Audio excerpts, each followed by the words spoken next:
Hey guys, it's Bluudy here from the Bluudy, and today we're testing out Need for Speed Most Wanted, the new one. Well, first things first, it's very colourful, very bright, and the graphics do seem to do the game a bit of justice. Um, at the moment we're driving to what is called a jack spot on the game. Basically, you drive to cars that are in predetermined places on the game.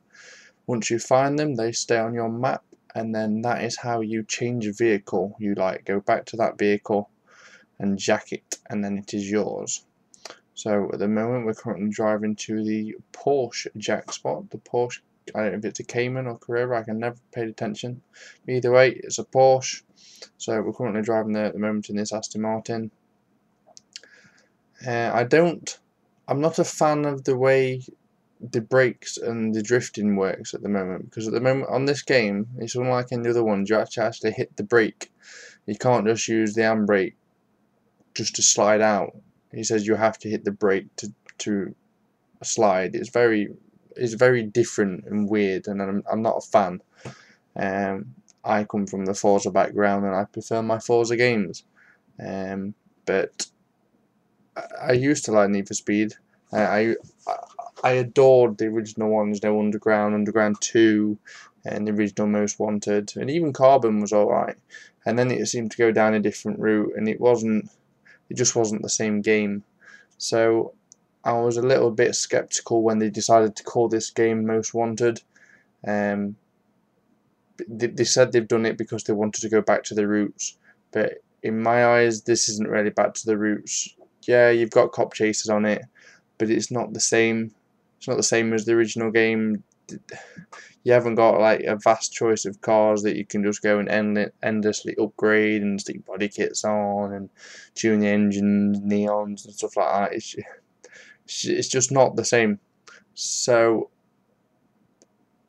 from my point of view, it's not my cup of tea at the moment. But I haven't played the game long enough to really give it a full yeah, I like it or no, I don't. So um, I do need to pay a bit more attention to the game, I think.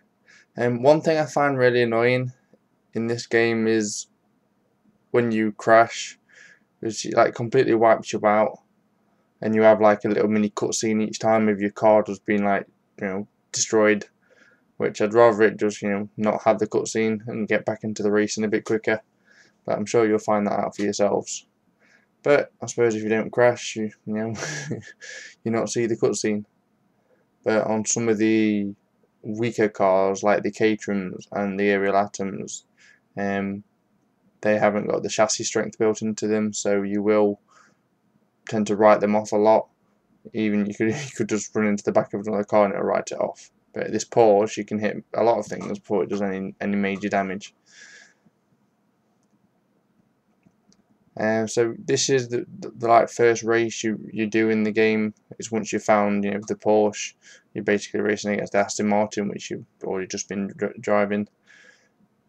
So yeah, it gives you a nice, good opening view of the game, and it does look quite shiny. But I suppose it's everyone for themselves, see what you want to think about the game. So I'm just going to let you watch a bit more of this footage, and I shall cut back in later on.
right now I'm actually driving towards the next race that I chose to do.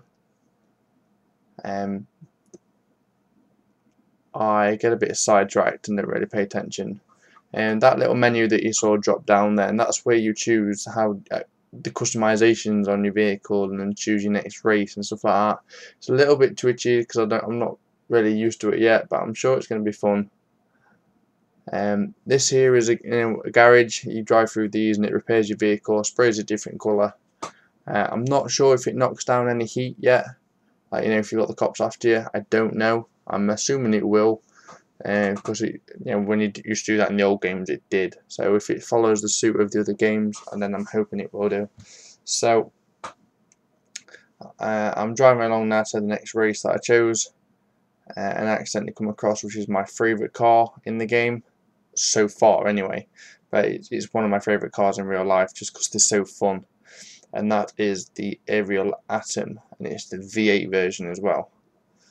And that is on the top of this bridge. So that's the car I'm going to get next. But as you drive this vehicle, you realise like how weak it is, and that's where you end up crashing a lot in games. But yeah, that's where I hit the curb, stops my car dead, and I spot the car that I like the most. So now I'm going to jump into the Aerial Atom. I'm a really big fan of this car because it's just so fast. I mean, not top end, but acceleration wise, it is ridiculous. There's not many cars that can keep up with this. So I do enjoy driving this, and then I choose a race, and we'll go and race this. So as you can see now, the graphics on the road really does, the water looks, it looks really good. They have put a lot of time into the graphics on this game.